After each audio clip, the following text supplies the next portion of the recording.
नमस्कार, आप देख रहे हैं आज तक। आपके साथ मैं हूं सईद अंसारी। हरियाणा के गुरुग्राम में नमाज को लेकर जारी विवाद पर कोई सहमति नहीं बन पाई। ये बड़ी खबर इस वक्त आ रही है। जिला प्रशासन ने 9 जगहों को चिन्हित कर मुस्लिम संगठनों को सूची सौंप दी है कि वो इन 9 जगहों पर खुले में नमाज पढ़ सकते हैं, लेकिन मुस्लिम्स को ये मंजूर नहीं।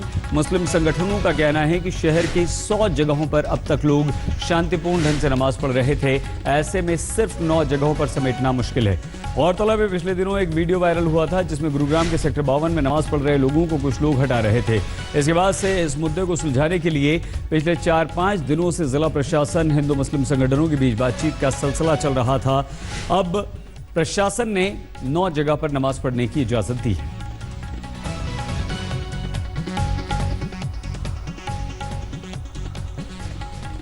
आगे बढ़ते हैं। खबर कर्नाटक से है। प्रधानमंत्री नरेंद्र मोदी और कांग्रेस अध्यक्ष राहुल गांधी के बीच निजी प्रतिष्ठा की लड़ाई में बदल चुके कर्नाटक विधानसभा चुनाव का प्रचार आज खत्म हो गया। प्रचार के अंतिम दिन जहां बीजेपी अध्यक्ष अमित शाह ने बड़ा रोड शो किया, वहीं आज की सुर्खियां बनी राहुल की प्रेस कॉन्फ्रेंस, जहां कांग्रेस अध्यक्ष राहुल ने प्रधानमंत्री नरेंद्र मोदी के वार का सीधा जवाब दिया।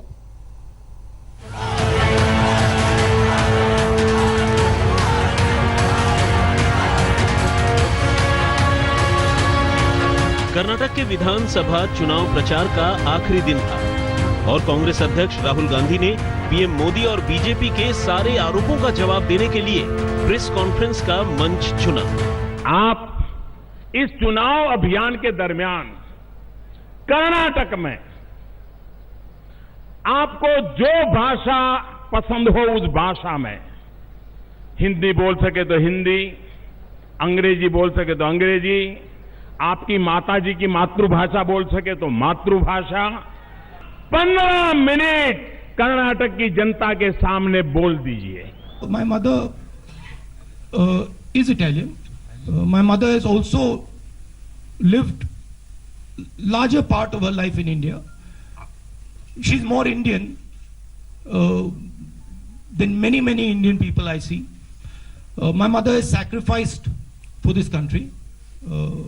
My mother has suffered for this country, and it shows the quality of the Prime Minister. Rahul ने पीएम के बाल्टी अटैक का भी बड़ी साफ गोई से जवाब दिया।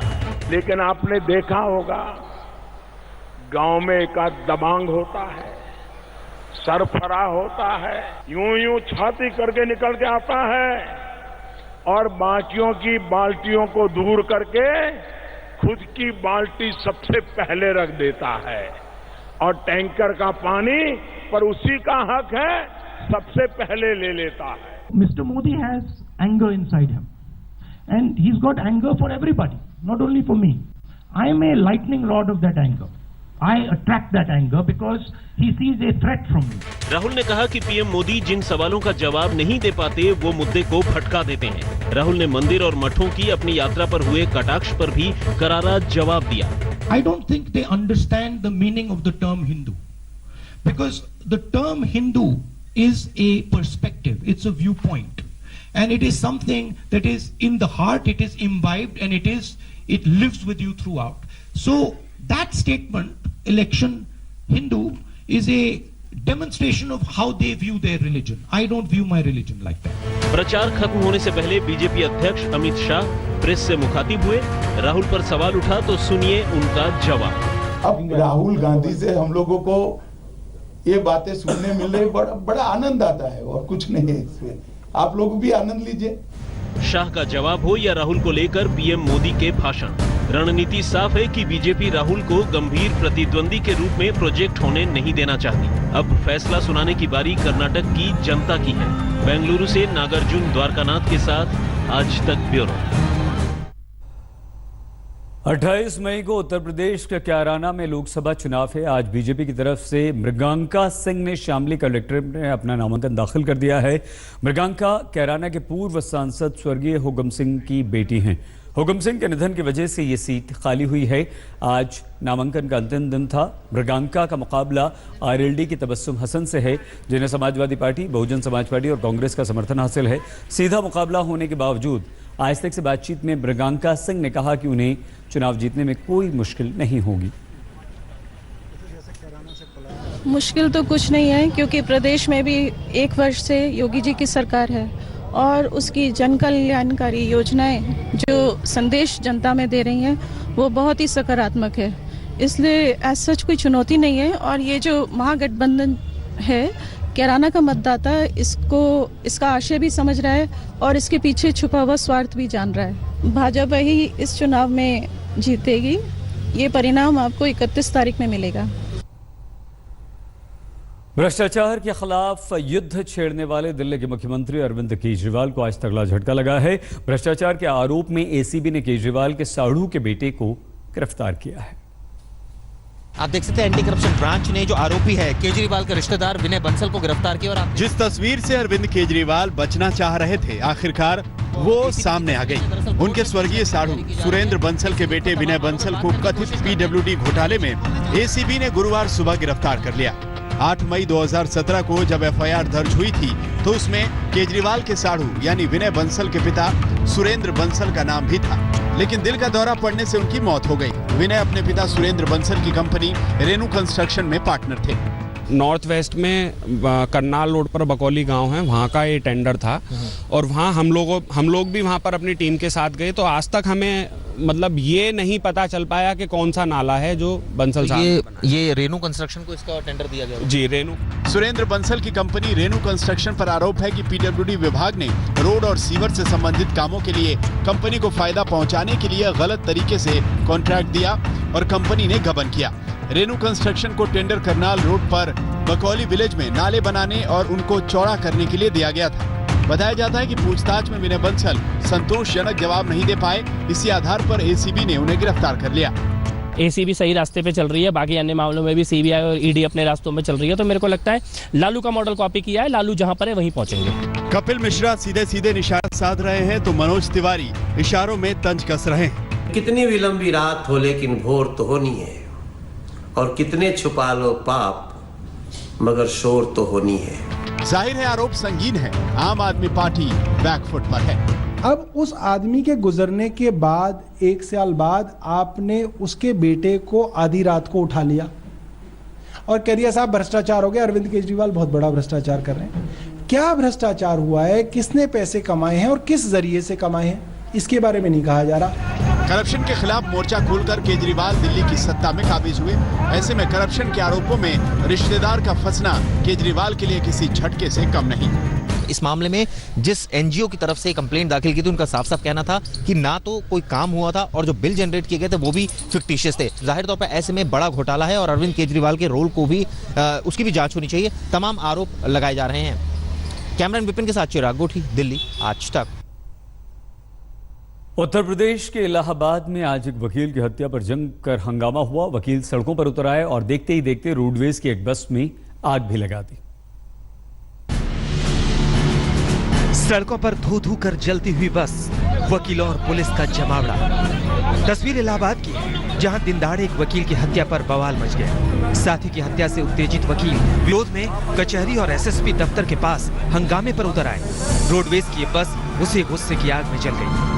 माननीय न्यायालय के अधिवक्ता श्री राजेश श्रीवास्तव अपने घर से कचहरी की तरफ आ रहे थे, तभी उनको मनमोहन पार्क के पास उनके सर में गोली मार दी गई और उनको अस्पताल ले जाया गया, जहां डॉक्टर ने उनको मृत घोषित कर दिया है। हंगामे की तस्वीर तो आपने देख ली, अब हम आपको वो सनसनीखेज तस्वीर दिखाते हैं जिसकी वजह से बवाल मचा। तस्वीरें गौर से देखिए। सड़कों पर वाहनों की आवाजाही तेज है, तभी एक बाइक सड़क पर पलटती दिखती है और बाइक सवार शख्स लहूलुहान सड़क पर गिर जाता है। जो शख्स इस बाइक से गिरता हुआ नजर आ रहा है वो इलाहाबाद हाईकोर्ट के वकील राजेश श्रीवास्तव बताए जाते हैं। आरोप है कि जब वो कचहरी जा रहे थे तभी मनमोहन पार्क इलाके में हमलावरों ने घेर कर उनके सिर में गोली मार दी। राजेश की मौके पर ही मौत हो गई। इस तरह से किसी भी वकील को कोर्ट आते हुए जिस तरह से हत्या की गई है, ये पूरे समाज को एक चुनौती है, पुलिस वालों को चुनौती है। हम चाहते हैं कि तुरंत जल्दी से जल्दी दोषियों को पकड़ा जाए, उन्हें सख्त से सख्त सजा दी जाए। अभी 2 दिन पहले ही शहर में बीजेपी नेता की हत्या हुई थी और अब वकील की दिन दहाड़े हत्या। लगता है बदमाशों को यूपी की एनकाउंटर पुलिस का भी खौफ नहीं रहा। पंकज श्रीवास्तव, इलाहाबाद आज तक।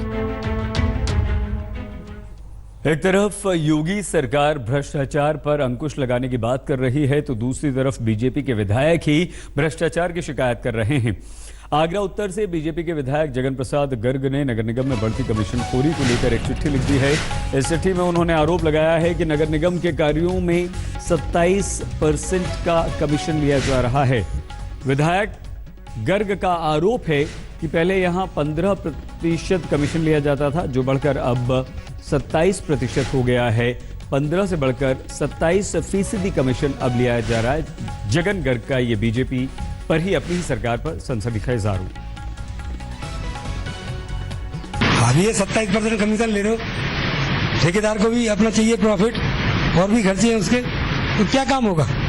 100 रुपये में 40 रुपये चले जाएंगे तो सड़क में या नाले में या नाली में या पुलिया में कोई गुणवत्ता आएगी? और फिर ये चेकिंग करने जाते हैं नगर आयुक्त, उसमें ठेकेदार का दोष निकालते। अरे पहले अपना कमीशन तो बंद करो। सेना प्रमुख जनरल बिपिन रावत ने कश्मीर के पत्थरबाजों को हिंसा से बाज जाने का संदेश दिया है। सेना प्रमुख ने साफ कह दिया है कि पत्थरबाज आजादी का ध्यान दिल से निकाल दें, क्योंकि ऐसा संभव नहीं।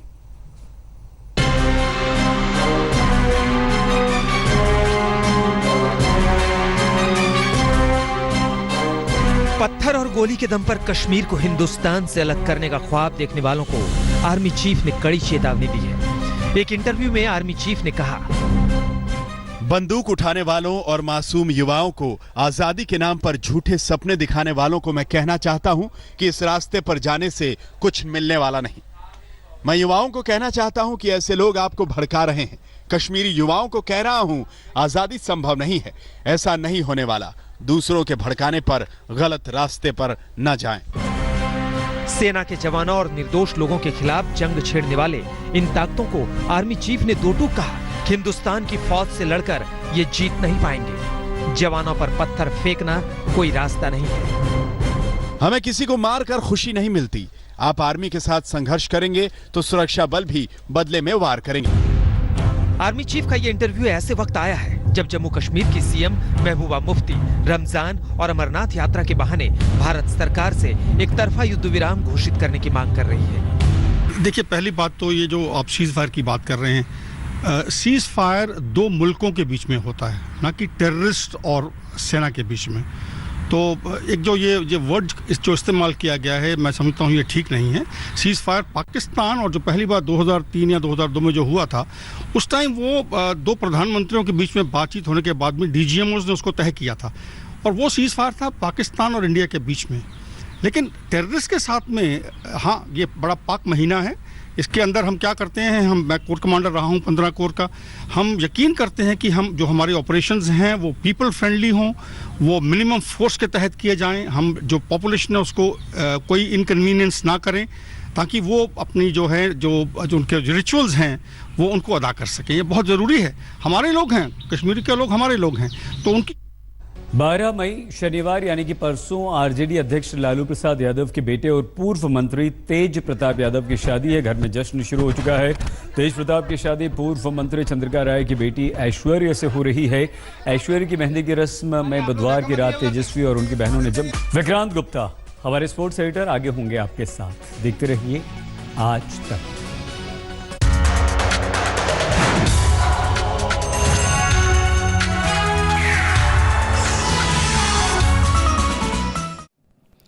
लेटेस्ट खबरों के लिए यूं ही देखते रहिए आज तक, और इस वीडियो के पसंद आने पर लाइक, शेयर एंड सब्सक्राइब करना ना भूलें।